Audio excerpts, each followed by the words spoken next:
नमस्कार साथियों, आप सभी का स्वागत है आपके अपने YouTube चैनल एजुकेशन नुक पर। साथियों, आज की इस क्लास में हम पढ़ने वाले हैं यूपी ट्रिपल एससी पैट के लिए जीके जीएस में भारत में ऊर्जा के संसाधन, जो कि पैट के एग्जाम के लिए एक इम्पोर्टेंट टॉपिक है।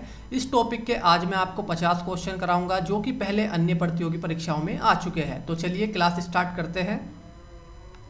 क्वेश्चन नंबर 1, एनटीपीसी का पूरा नाम क्या है? तो भाई एनटीपीसी का पूरा नाम है नेशनल थर्मल पावर कॉरपोरेशन। क्या है? नेशनल थर्मल पावर कॉरपोरेशन, जिसकी स्थापना 1975 में हुई थी। एनटीपीसी की स्थापना कब हुई थी? 1975 में हुई थी, ये आपको याद रखना है। क्वेश्चन नंबर 2, बायोगैस किस प्रकार का स्रोत है? यहाँ पर की गलत लिखा हुआ है, यहाँ आएगा किस। ठीक है, कभी कभी टाइपिंग मिस्टेक हो जाते हैं क्वेश्चन को टाइप करने में। क्वेश्चन है बायोगैस किस प्रकार का स्रोत है? तो बायोगैस है नवीकरणीय प्रकार का स्रोत। किस प्रकार का?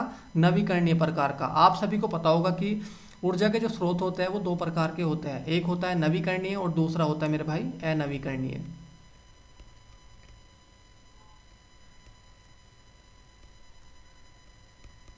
ठीक है, ऊर्जा के स्रोत कितने प्रकार के होते हैं? दो प्रकार के होते हैं, एक होता है आपका नवीकरणीय और दूसरा होता है अनवीकरणीय। नवीकरणीय किसे कहते हैं?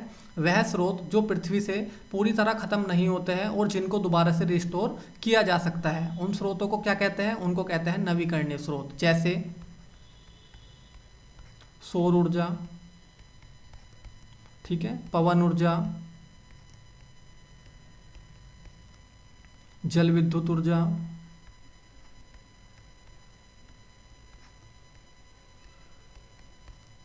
बायोगैस आदि। ये किस प्रकार के स्रोत हैं? ये है आपके नवीकरणीय प्रकार के स्रोत। ठीक है, अनवीकरणीय किसे कहते हैं भाई? वह स्रोत जो पृथ्वी से एक बार खत्म होने के बाद उनको दोबारा से रिस्टोर नहीं किया जा सकता है, उनको कहते हैं अनवीकरणीय स्रोत। ठीक है, इनकी जो मात्रा होती है वो सीमित होती है। जैसे आपका कोयला, पेट्रोलियम, प्राकृतिक गैस,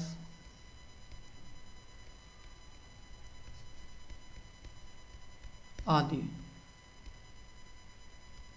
ये किस प्रकार के स्रोत हैं? ये आपके अनवीकरणीय प्रकार के स्रोत हैं। ठीक है, मैं उम्मीद करता हूं कि आपको ये क्वेश्चन अच्छे से समझ में आ गया होगा। अगले क्वेश्चन पर चलते हैं अब हम। क्वेश्चन नंबर 3, एनएचपीसी का पूरा नाम क्या है? एनएचपीसी का पूरा नाम है भाई national hydro electric power corporation. क्या है? National hydro electric power corporation, जिसकी स्थापना हुई थी 7 नवंबर 1975 को। कब हुई थी एनएचपीसी की स्थापना? 7 नवंबर 1975 को हुई थी, यह आपको याद रखना है। ठीक है, गर्मी बहुत लग रही है मुझे आज। क्वेश्चन नंबर 4, किस प्रकार की ऊर्जा से वायु प्रदूषण सबसे कम होता है? तो भाई जो सौर ऊर्जा है, इससे वायु प्रदूषण सबसे कम होता है, ये आपको ध्यान रखना है। ठीक है, अगले क्वेश्चन पर चलते हैं। क्वेश्चन नंबर 5, एसीई का पूरा नाम क्या है? एसीई का पूरा नाम है मेरे भाई एटॉमिक एनर्जी कमीशन। क्या है? एटॉमिक एनर्जी कमीशन, जिसकी स्थापना 3 अगस्त 1948 को हुई थी। एसीई की स्थापना कब हुई थी मेरे भाई? 3 अगस्त 1948 को हुई थी, ये आपको ध्यान रखना है। क्वेश्चन नंबर 6, भारत में पहली समुद्री लहर परियोजना कहाँ स्थापित की गई? तो भाई भारत में पहली समुद्री लहर परियोजना कहाँ पर स्थापित की गई थी? विझिंजम में। कहाँ पर? विझिंजम, जो कि कहाँ पर पड़ता है आपका? केरल में पड़ता है। कहाँ पड़ता है? केरल में। जो भारत में पहली समुद्री लहर परियोजना थी, इसकी स्थापना कब हुई थी मेरे भाई? 1991 में हुई थी। कब हुई थी? 1991 में। ठीक है, ये आपको याद रखना है। अगले क्वेश्चन पर चलते हैं। क्वेश्चन नंबर 7, डीएई का पूरा नाम क्या है? तो डीएई का पूरा नाम है डिपार्टमेंट ऑफ एटॉमिक एनर्जी। क्या है? डिपार्टमेंट ऑफ एटॉमिक एनर्जी, जिसकी स्थापना 3 अगस्त 1954 को हुई थी। डीएई की स्थापना कब हुई थी मेरे भाई? 3 अगस्त 1954 को हुई थी, ये आपको याद रखना है। क्वेश्चन नंबर 8, काकरापारा परमाणु शक्ति केंद्र किस राज्य में है? तो भाई काकरापारा परमाणु शक्ति केंद्र है आपका गुजरात में। कहाँ पर है? गुजरात राज्य में है, मांडवी शहर के पास। ठीक है, अगले क्वेश्चन पर चलते हैं। क्वेश्चन नंबर 9, भारत का प्रथम परमाणु रिएक्टर कौन सा है? तो भाई भारत का जो प्रथम परमाणु रिएक्टर है वो है अप्सरा। कौन सा है? अप्सरा। इसको कब स्टार्ट किया गया था? 1956 में अप्सरा परमाणु रिएक्टर को स्टार्ट किया गया था, जो कि भारत का प्रथम परमाणु रिएक्टर है। जो अप्सरा परमाणु रिएक्टर है ये भारत का नहीं बल्कि एशिया का भी प्रथम परमाणु रिएक्टर है। कहाँ का? एशिया का। ठीक है, मैं यहाँ लिख देता हूँ, ये एशिया का प्रथम परमाणु रिएक्टर है जो अप्सरा है, ये भारत का ही नहीं बल्कि एशिया का भी प्रथम परमाणु रिएक्टर है। इसको कब स्टार्ट किया गया था मेरे भाई? 1956 में इसको स्टार्ट किया गया था, ये आपको याद रखना है। क्वेश्चन नंबर 10, भारत का पहला न्यूट्रॉन रिएक्टर कौन सा है? तो भाई भारत का जो पहला न्यूट्रॉन रिएक्टर है वो है कामनी। कौन सा है? कामनी। कामनी का जो पूरा नाम है वो है कल्पक्कम मिनी रिएक्टर। क्या है? कल्पक्कम मिनी रिएक्टर, इसका पूरा नाम है कामनी का। इसकी स्थापना कब हुई थी? 29 अक्टूबर 1996 को इसकी स्थापना हुई थी, ये आपको याद रखना है। ठीक है, अगले क्वेश्चन पर चलते हैं अब हम। क्वेश्चन नंबर 11, भारत में परमाणु ऊर्जा का उत्पादन कब आरंभ हुआ? तो भाई जो भारत में परमाणु ऊर्जा का उत्पादन आरंभ हुआ था वो कब से हुआ था? 1996 से हुआ था। कब से हुआ था? 1996 से हुआ था। कहाँ से स्टार्ट हुआ था? तो महाराष्ट्र के तारापुर परमाणु ऊर्जा स्टेशन से हुआ था भारत में परमाणु ऊर्जा का उत्पादन स्टार्ट। ठीक है, ये आपको ध्यान रखना है। क्वेश्चन नंबर 12, भारत में वर्तमान में कितने परमाणु रिएक्टर कार्यरत है? तो भाई भारत में वर्तमान में कितने परमाणु रिएक्टर कार्यरत है? तो 22 है। कितने? 22। ठीक है, ये आपको याद रखना है। अगले क्वेश्चन पर चलते हैं। क्वेश्चन नंबर 13, भारत के परमाणु रिएक्टरों से कितने मेगावाट विद्युत पैदा होती है? तो भाई मैंने आपको पिछले क्वेश्चन में बताया था कि भारत में कितने परमाणु रिएक्टर कार्यरत है? 22 है। कितने? 22। तो उनसे हमें बताना है कि कितनी विद्युत पैदा होती है। तो उनसे जो विद्युत पैदा होती है वो कितनी होती है? 6780 मेगावाट। कितनी? 6780 मेगावाट होती है उनसे विद्युत पैदा। ठीक है, जो भारत में 22 परमाणु रिएक्टर है जो कि कार्यरत है, उनसे कितनी बिजली पैदा होती है? तो 6780 मेगावाट विद्युत पैदा होती है, ये आपको याद रखना है। अगले क्वेश्चन पर चलते हैं। क्वेश्चन नंबर 14, भारत में उत्पादित कुल विद्युत में परमाणु ऊर्जा का लगभग कितने प्रतिशत योगदान है? तो वो है 3%। कितना है भाई? 3%, ये आपको याद रखना है। अगले क्वेश्चन पर चलते हैं अब हम। क्वेश्चन नंबर 15, भारत में भूतापीय ऊर्जा का संयंत्र कहाँ स्थापित है? तो हमें बताना है भाई भारत में भूतापीय ऊर्जा का संयंत्र मतलब प्लांट कहाँ स्थापित है? तो वो है हिमाचल प्रदेश की मणिकरण घाटी में। कहाँ पर है? हिमाचल प्रदेश की मणिकरण घाटी में है। ठीक है, ये आपको याद रखना है, भारत का भूतापीय ऊर्जा प्लांट। ठीक है, अगले क्वेश्चन पर चलते हैं अब हम। क्वेश्चन नंबर 16, चूखा जल विद्युत परियोजना किन दो देशों की संयुक्त परियोजना है? तो भाई जो चूखा जल विद्युत परियोजना है वो भारत और भूटान की संयुक्त परियोजना है, जो कि किस नदी पर है भाई? वांगशू नदी पर है। किस नदी पर है? वांगशू नदी पर है चूखा जल विद्युत परियोजना, जो कि भारत और भूटान की एक संयुक्त परियोजना है। अगले क्वेश्चन पर चलते हैं अब हम। क्वेश्चन नंबर 17, भारत की प्रथम जल विद्युत परियोजना कौन सी है? तो भारत की जो प्रथम जल विद्युत परियोजना है मेरे भाई वो है आपकी शिव समुद्रम। कौन सी है? शिव समुद्रम। ठीक है, जो कि कर्नाटक राज्य में कावेरी नदी पर है। कहाँ पर है? कावेरी नदी पर है, कर्नाटक राज्य में। जो आपकी शिव समुद्रम जल विद्युत परियोजना है, इसकी स्थापना कब हुई थी? 1902 में हुई थी। कब हुई थी? 1902 में हुई थी, ये भी आपको ध्यान रखना है। अगले क्वेश्चन पर चलते हैं। क्वेश्चन नंबर 18, चूखा जल विद्युत परियोजना किस नदी पर है? तो जो चूखा जल विद्युत परियोजना है वो किस नदी पर है? वांगचू नदी पर है। किस नदी पर है? वांगचू नदी पर है। जो चूखा जल विद्युत परियोजना है ये भारत और भूटान की एक संयुक्त जल विद्युत परियोजना है। ठीक है, ये भी आपको याद रखना है। अगले क्वेश्चन पर चलते हैं। क्वेश्चन नंबर 19, भारत व एशिया की एकमात्र भूमिगत जल विद्युत परियोजना किस राज्य में है? हमें बताना है भारत व एशिया की एकमात्र भूमिगत जल विद्युत परियोजना किस राज्य में है? वो है हिमाचल प्रदेश में। किस राज्य में है? हिमाचल प्रदेश में है, जिसका नाम है संजय जल विद्युत परियोजना, जो कि भारत व एशिया की एकमात्र भूमिगत जल विद्युत परियोजना है, ये आपको याद रखना है। ठीक है, क्वेश्चन नंबर 20, भारत में विद्युत आपूर्ति सर्वप्रथम कहाँ हुई? तो भाई भारत में जो विद्युत आपूर्ति सर्वप्रथम हुई थी वो कहाँ हुई थी? दार्जिलिंग में हुई थी। कहाँ पर हुई थी? दार्जिलिंग में। दार्जिलिंग कहाँ पड़ता है? ये पड़ता है आपका वेस्ट बंगाल में। कहाँ पर पड़ता है? वेस्ट बंगाल में पड़ता है, ये एक हिल स्टेशन है। ठीक है, ये आपको ध्यान रखना है। अगले क्वेश्चन पर चलते हैं अब हम। क्वेश्चन नंबर 21, पवन ऊर्जा के उत्पादन में विश्व में भारत का कौन सा स्थान है? हमें बताना है भाई पवन ऊर्जा के उत्पादन में विश्व में भारत का कौन सा स्थान है? तो वो है चौथा। भारत का कौन सा स्थान है पवन ऊर्जा के उत्पादन में? विश्व में चौथा स्थान है। पहले पर कौन है भाई?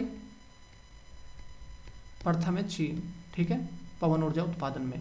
अगले क्वेश्चन पर चलते हैं। क्वेश्चन नंबर 22, सौर ऊर्जा उत्पादन में विश्व में भारत का कौन सा स्थान है? हमें बताना है सौर ऊर्जा उत्पादन में विश्व में भारत का कौन सा स्थान है? तो तीसरा स्थान है। कौन सा स्थान है भारत का? तीसरा स्थान है। प्रथम स्थान पर कौन है? तो प्रथम पे है चीन। ठीक है, ये आपको याद रखना है। अगले क्वेश्चन पर चलते हैं। क्वेश्चन नंबर 23, भारत में व्यावसायिक ऊर्जा की कितनी प्रतिशत पूर्ति कोयले से होती है? तो भारत में 55% व्यावसायिक ऊर्जा की पूर्ति कोयले से होती है, ये आपको याद रखना है। क्वेश्चन नंबर 24, देश में कुल विद्युत उत्पादन में ताप विद्युत का योगदान कितना है? हमें बताना है भाई, देश में कुल विद्युत उत्पादन में ताप विद्युत का कितना योगदान है? तो वो है 60%। कितना है भाई? 60%। ठीक है, अगले क्वेश्चन पर चलते हैं। Question number 25, Mundra ultra mega power परियोजना कहाँ स्थित है? हमें बताना है भाई, मुंद्रा अल्ट्रा मेगा पावर परियोजना कहाँ पर स्थित है? वो है गुजरात में। कहाँ पर है भाई? गुजरात के कच्छ जिले में है। ठीक है, ये आपको याद रखना है। क्वेश्चन नंबर 26, एनटीपीसी सिंगरौली किस राज्य में है? तो भाई एनटीपीसी सिंगरौली किस राज्य में है? वो है उत्तर प्रदेश में। किस राज्य में है? उत्तर प्रदेश में है, ये आपको याद रखना है। अगले क्वेश्चन पर चलते हैं। क्वेश्चन नंबर 27, लोकटक जल विद्युत परियोजना किस राज्य में है? तो भाई लोकटक जल विद्युत परियोजना है मणिपुर में। किस राज्य में है लोकटक जल विद्युत परियोजना? मणिपुर में है, जो कि कहाँ पर बनी हुई है? लोकटक झील पर ये बनी हुई है। ठीक है, ये आपको याद रखना है। क्वेश्चन नंबर 28, उत्तराखंड राज्य मुख्य रूप से किस प्रकार की ऊर्जा पर निर्भर है? तो जो उत्तराखंड राज्य है भाई, वो मुख्य रूप से किस प्रकार की ऊर्जा पर निर्भर है? वो है जल विद्युत ऊर्जा पर। किस पर निर्भर है? जल विद्युत ऊर्जा पर निर्भर है। ठीक है, अगले क्वेश्चन पर चलते हैं। क्वेश्चन नंबर 29, BARC का पूरा नाम क्या है? तो भाई BARC का पूरा नाम है भाभा एटॉमिक रिसर्च सेंटर। क्या है? Bhabha atomic research centre BARC का पूरा नाम है। इसकी स्थापना कब हुई थी? तो 3 जनवरी 1954 को भाभा एटॉमिक रिसर्च सेंटर की स्थापना हुई थी। भाभा एटॉमिक रिसर्च सेंटर का जो हेडक्वार्टर है वो कहाँ पर है? वो है ट्रोम्बे में। कहाँ पर है भाई? ट्रोम्बे, जो कि कहाँ पड़ता है? आपका महाराष्ट्र राज्य में पड़ता है।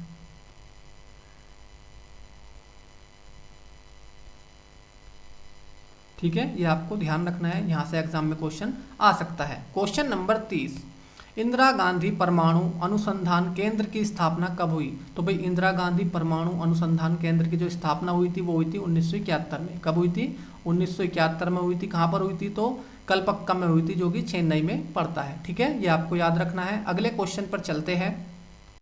क्वेश्चन नंबर 31, ऊर्जा उत्पादन में भारत का विश्व में कौन सा स्थान है? हमें बताना है भाई, ऊर्जा उत्पादन में विश्व में भारत का कौन सा स्थान है? तो वो है तीसरा स्थान। भारत का कौन सा स्थान है ऊर्जा उत्पादन में विश्व में? तीसरा स्थान है। पहले स्थान पर कौन है? तो प्रथम में है मेरे भाई चीन। कौन है? चीन। ठीक है, ये आपको याद रखना है। क्वेश्चन नंबर 32, विश्व के सबसे बड़े ऊर्जा उपभोक्ता देश में भारत का स्थान कौन सा है? हमें बताना है भाई, विश्व के सबसे बड़े ऊर्जा उपभोक्ता देशों में भारत का स्थान कौन सा है? तो तीसरा है। प्रथम पर कौन है? प्रथम पर है चीन। ठीक है, अगले क्वेश्चन पर चलते हैं।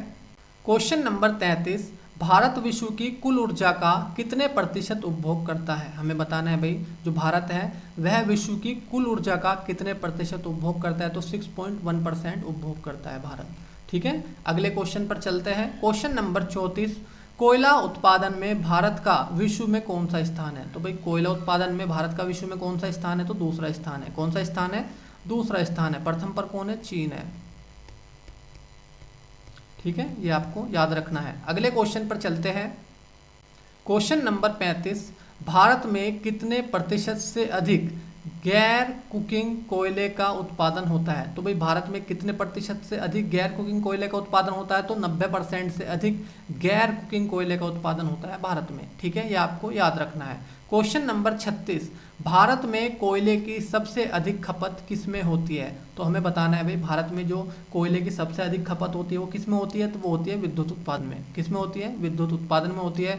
लगभग 70 से 75% कोयले की जो खपत होती है वो विद्युत उत्पादन में होती है भारत में। ठीक है, ये आपको याद रखना है। अगले क्वेश्चन पर चलते हैं। क्वेश्चन नंबर 37, भारत अच्छे किस्म का कुकिंग कोयला किस देश से आयात करता है? यहाँ पर आएगा आयात। ठीक है, हमें बताना है कि भारत अच्छे किस्म का कुकिंग कोयला किस देश से आयात करता है? तो वो करता है ऑस्ट्रेलिया से। भारत जो है अच्छे किस्म का कुकिंग कोयला कहाँ से इंपोर्ट करता है? तो ऑस्ट्रेलिया से करता है। ये आपको ध्यान रखना है। अगले क्वेश्चन पर चलते हैं। क्वेश्चन नंबर 38, भारत के कुल कोयला भंडार का कितने प्रतिशत कोयला गोंडवाना काल का है? तो भाई भारत में जो कुल कोयला है उसका कितने प्रतिशत गोंडवाना काल का है? तो वो है आपका 98%। 98% कोयला कहाँ का है? गोंडवाना काल का है। ठीक है, भारत में। अगले क्वेश्चन पर चलते हैं।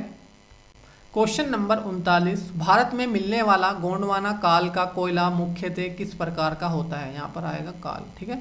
भारत में मिलने वाला गोंडवाना काल का कोयला मुख्यतः किस प्रकार का होता है, तो वो होता है आपका बिटुमिनस प्रकार का। किस प्रकार का होता है भाई, बिटुमिनस प्रकार का होता है, ठीक है। अगले क्वेश्चन पर चलते हैं। क्वेश्चन नंबर 40, भारत में सबसे अधिक कोयले का उत्पादन किस राज्य में होता है। तो भाई भारत में सबसे अधिक जो कोयले का उत्पादन होता है वो होता है आपका झारखंड में। किस में होता है, झारखंड में होता है, ठीक है। अगले क्वेश्चन पर चलते हैं। क्वेश्चन नंबर 41, असम में पहली बार पेट्रोलियम किस क्षेत्र में मिला। तो भाई असम में जो पहली बार पेट्रोलियम मिला था वो किस क्षेत्र में मिला था, वो मिला था माकुम क्षेत्र में।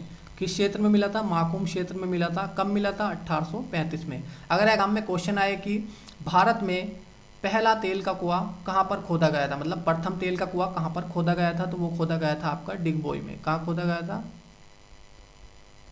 डिगबोई में। डिगबोई कहाँ पर पड़ता है, आपका असम में पड़ता है, ठीक है। यहाँ पर तेल का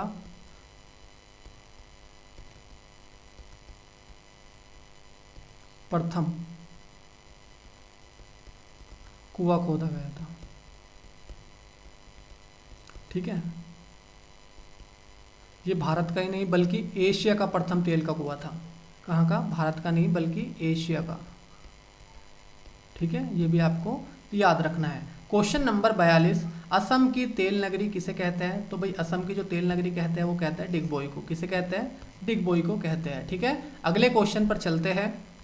क्वेश्चन नंबर 43, अंकलेश्वर किस राज्य का सबसे अधिक महत्वपूर्ण तेल क्षेत्र है। तो भाई जो अंकलेश्वर है यह गुजरात राज्य का सबसे अधिक महत्वपूर्ण तेल क्षेत्र है, ठीक है। ये आपको ध्यान रखना है। अगले क्वेश्चन पर चलते हैं। क्वेश्चन नंबर 44, कृष्णा और गोदावरी के तटीय क्षेत्रों में प्राकृतिक गैस के विशाल भंडार की खोज किसने की। तो वो की थी रिलायंस इंडस्ट्रीज ने। किसने की थी, रिलायंस इंडस्ट्रीज ने की थी कृष्णा और गोदावरी के तटीय क्षेत्र में प्राकृतिक गैस के विशाल भंडार की खोज। कब की थी, 2003 में, ठीक है। ये आपको याद रखना है। अगले क्वेश्चन पर चलते हैं।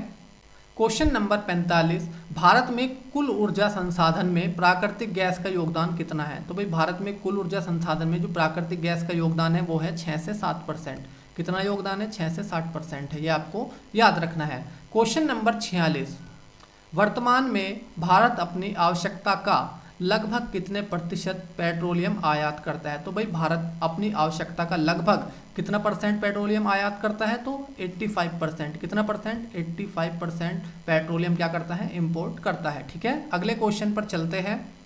क्वेश्चन नंबर 47, सरकार ने Jawaharlal Nehru national solar mission की शुरुआत कब की। तो भाई सरकार ने Jawaharlal Nehru national solar mission की जो शुरुआत की थी वो की थी 11 जनवरी 2010 को। कब की थी, 11 जनवरी 2010 को इस मिशन की शुरुआत की थी। इसका उद्देश्य क्या था, इसका उद्देश्य था सौर ऊर्जा को बढ़ावा देना। क्या था इसका उद्देश्य, सौर ऊर्जा को बढ़ावा देना था, ठीक है। अगले क्वेश्चन पर चलते हैं। क्वेश्चन नंबर 48, कोटेश्वर जल विद्युत परियोजना किस नदी पर स्थित है। तो भाई कोटेश्वर जल विद्युत परियोजना किस नदी पर स्थित है, वो है आपकी भागीरथी नदी पर। किस नदी पर है, भागीरथी नदी पर है आपकी उत्तराखंड में, ठीक है। ये आपको ध्यान रखना है। अगले क्वेश्चन पर चलते हैं। क्वेश्चन नंबर 49, कूडनकुलम परमाणु ऊर्जा संयंत्र किस राज्य में है। हमें बताना है भाई कूडनकुलम परमाणु ऊर्जा प्लांट किस राज्य में है, वो है आपका तमिलनाडु में। जो कूडनकुलम परमाणु ऊर्जा प्लांट है वो कहाँ पर है, आपका तमिलनाडु राज्य में है, ठीक है। अगले क्वेश्चन पर चलते हैं। क्वेश्चन नंबर 50, भारत में सबसे अधिक ऊर्जा किससे प्राप्त की जाती है। तो भाई भारत में सबसे अधिक ऊर्जा जो प्राप्त की जाती है वो किससे की जाती है, ताप विद्युत से प्राप्त की जाती है। ताप विद्युत का जो स्रोत है वो क्या है आपका, कोयला, पेट्रोलियम और प्राकृतिक गैस,